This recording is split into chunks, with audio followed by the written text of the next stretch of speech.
Hello and welcome to the Feed My Sheep Foundation video channel.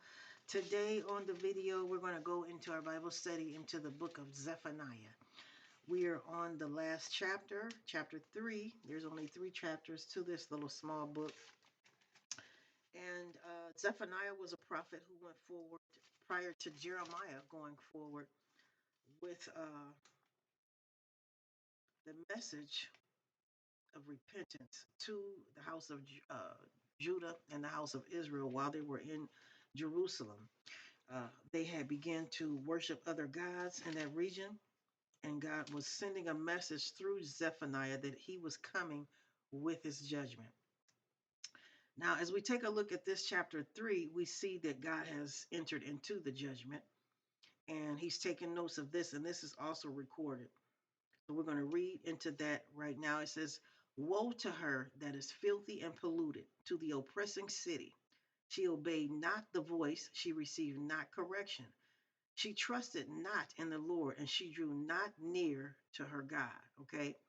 And that was in reference to Zephaniah going before them, all the people of Jerusalem telling them that God's judgment was getting ready to go forward for them to repent, change, because he sees their behavior and he's getting ready to react.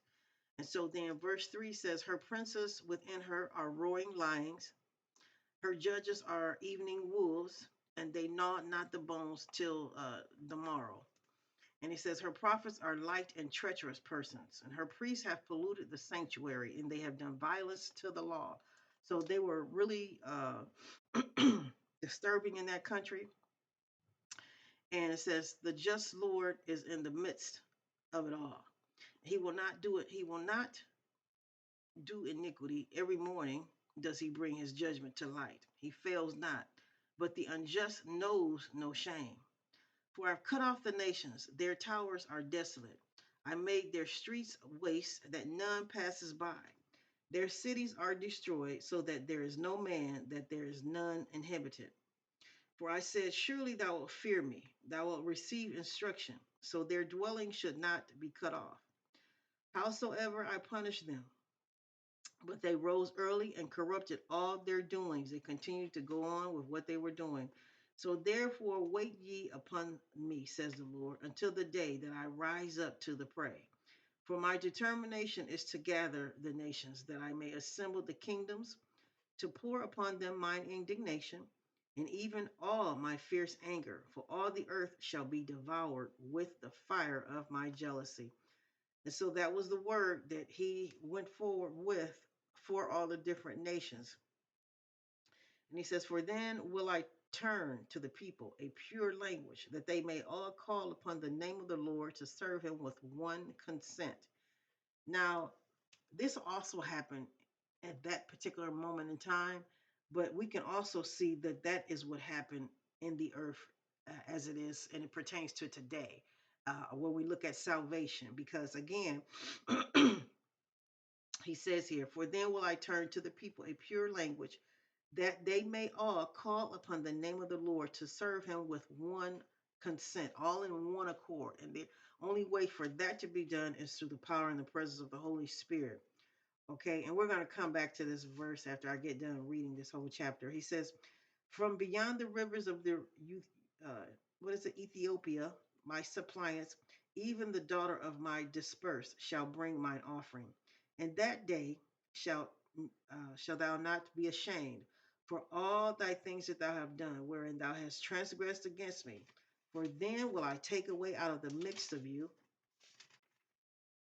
them that rejoice in pride, and thou shalt no more be haughty because of my holy mountain."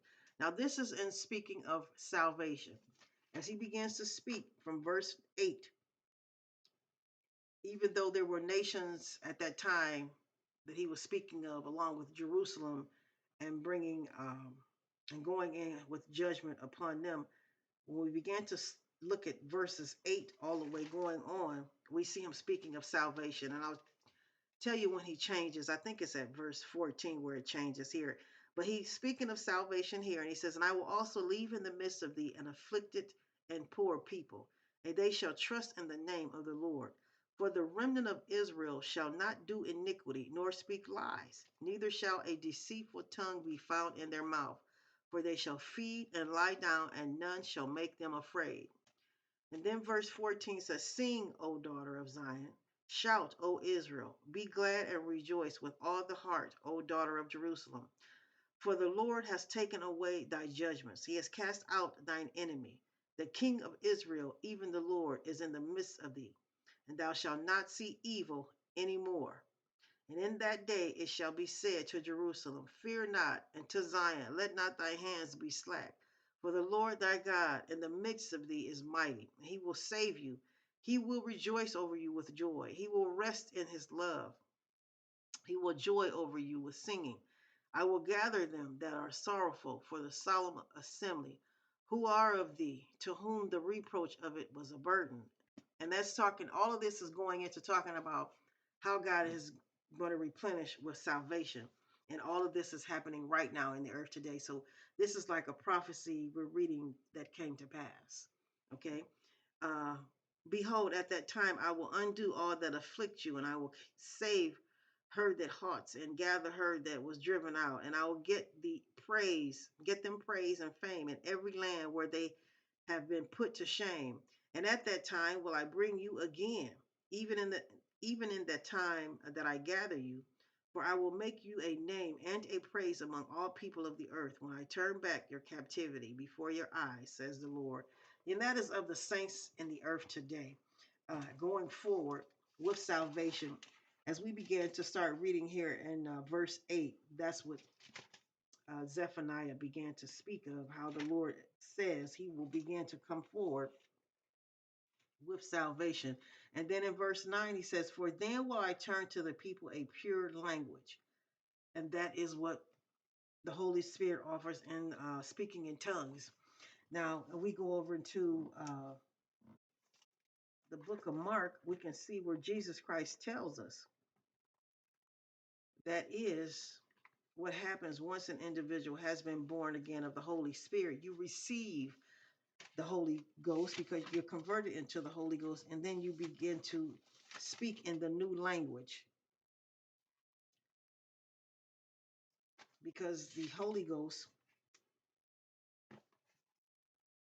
is heaven empowering you and living inside of an individual. And therefore, with that heavenly presence within an individual, the Holy Ghost, Holy Spirit, therefore they have access there. That's heaven. They're in heaven. Heaven is in them, and they have access into heaven and all of heaven and what heaven has. And so, for all the languages came from heaven. Yeah, because God He's Word, and so He created Word. He created the words that we all speak today. Any word that's ever been spoken out of a mouth came from the God of heaven because He is Word. He speaks, and so therefore He says here in Mark chapter 16, starting at verse 14. Afterward, he appeared unto the 11, and that was the 11 disciples, as they sat at meat, and upbraided them with their unbelief and hardness of heart, because they believed not them which had seen him after he was risen. And he said unto them, Go into all the world and preach the gospel to every creature. He that believed and is baptized shall be saved, but he that believes not shall be damned. And these signs shall follow them that believe. In my name shall they cast out devils. They shall speak with new tongues. Okay? Speaking with the new tongues. So now he tells us that is the new language that an individual will begin to speak with once they have been converted into the kingdom of heaven. Okay, so another scripture I'm led over into is in the book of Genesis, chapter 11, where we can see whenever God first gave languages out in the earth. So it's Genesis chapter 11.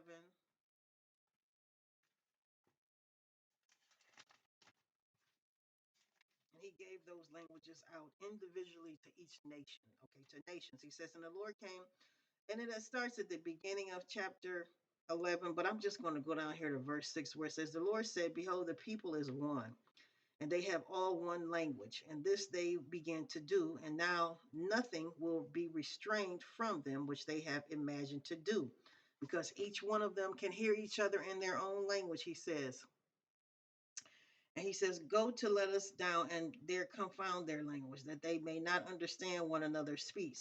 So therefore he confounded their language, made their language different among each other, so that they could not understand each other's language. And he says, so the Lord scattered them